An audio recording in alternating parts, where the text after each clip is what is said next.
first step in solving this equation is to rearrange it so that the 9x moves over to the left side, so that way everything on the greater than side equals 0.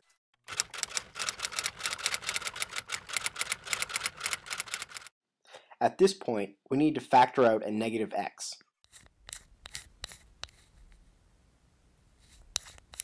And in order to factor this quadratic, we need to find what two numbers add to negative 6 and multiply to positive 9. And in order to factor this quadratic, we need to find what two numbers add to negative 6 and multiply to positive 9. Negative 5 and negative 1 get you to negative 6 and positive 5. 9 and 1 get you to 10 and 9. Negative 3 and negative 3 get you to negative 6 and positive 9. So you plug these into the equation as such. The next step in this equation is to factor out each one of these terms.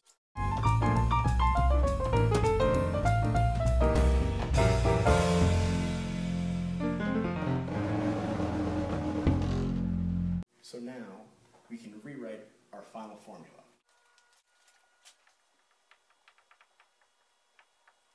Rearrange this to find the roots of this inequality. In order to find the roots, what we have to do is you have to set x minus 3 equals 0.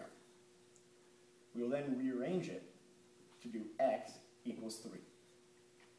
So therefore, one of our roots is 3. Since we know that x minus 3 and x minus 3 are the same, we know that two of our roots are going to be x equals 3. The other root is we need to set negative x equals 0. This is the same as saying x equals 0, which means our two roots are x equals 3 and x equals 0. Since we know our two roots, there are 5 intervals. The intervals are x is less than 0, x equals 0, 0 is less than x, which is less than 3, x equals 3, and x is greater than 3. For each interval, you must input a test value. A test value is a number that fits within the equation. You will, for example, x is less than 0, we will plug in negative 1 at each spot where x is shown in the equation. This will result in us getting an answer where the first term is positive, second is negative, and the third is negative. Test value is negative 1, and the sign is negative, negative, and positive. When you have two negatives and a positive, it's going to become positive. So we now know that the function, when x is less than 0, is going to be a positive value. Next, let's try the function at x equals 0. Now, we found the roots correctly, so this will end up equaling 0, but just to show our work, we're going to put this down.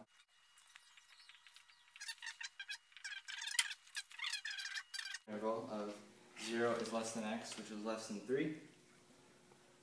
We're going to use the test value of 1, because it's in that interval, between those two numbers, 0 and 3.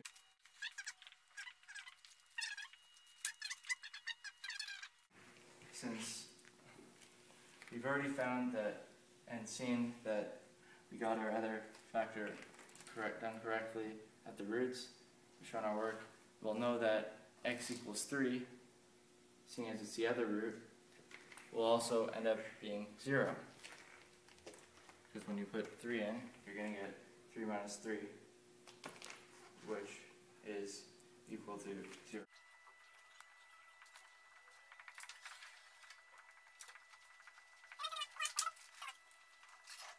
Lastly, we have when x is greater than 3.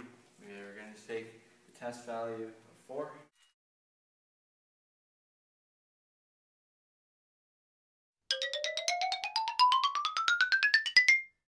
What this graph represents is when you look at our intervals, we know that this is positive, and we know anything positive will not be less than 0. What this graph represents is when you look at our intervals, we know that this is positive, and we know anything positive will not be less than 0. This means that x is less than 0 is not part of our solution. At x equals 0, we know 0 is not less than 0, so that cannot be part of our solution. At 0 is less than x, which is less than 3, the answer is negative, which is less than 0, meaning it is part of our solution. At x equals 3, Once again, we know 0 does not be less than 0. And at x is greater than 3, seeing as the answer is negative, we know that negative is less than 0, so that is our solution. Therefore, our two solutions are 0 is less than x, which is less than 3, and x is greater than 3.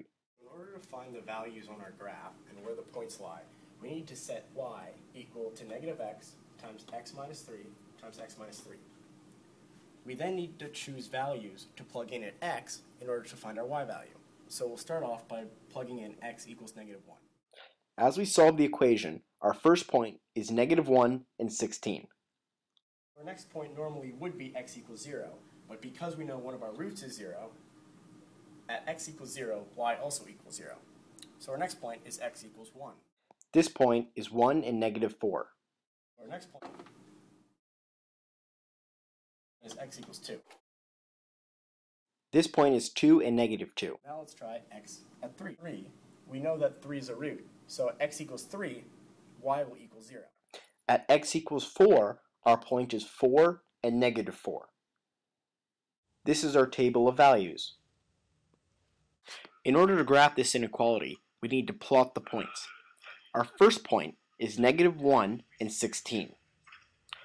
Our second point is 0 and 0. Connect these 2 points with a curved line. The next point in our inequality is 1 and negative 4. Next is 2 and negative 2. After is 3 and 0. Finally, we have 4 and negative 4. Hi, I'm Mr. Sunderland, and I approve this message.